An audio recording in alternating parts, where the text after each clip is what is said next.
ربك بأصحاب الفيل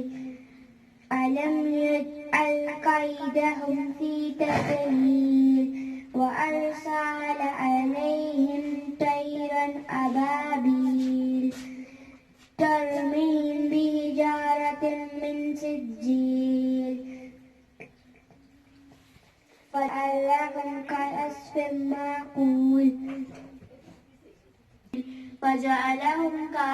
مأكول صدق الله العظيم. من الشيطان الرجيم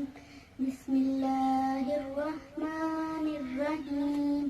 لإيلاف قريش إيلافهم رحلة الشتاء والصيف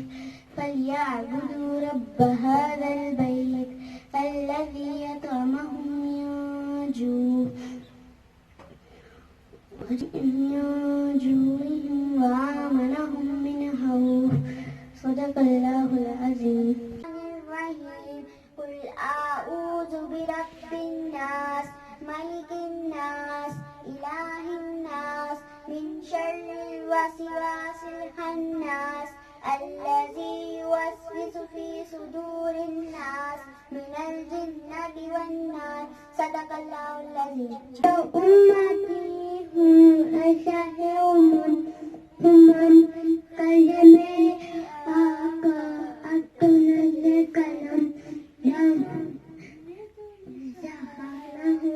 دامن بها حالي ممكن بك لسان है लाली अलैका या रसूल अल्लाह अस्सलामु अलैका या हबीबी या नबी अल्लाह अस्सलामु अलैका या रसूल अल्लाह अस्सलामु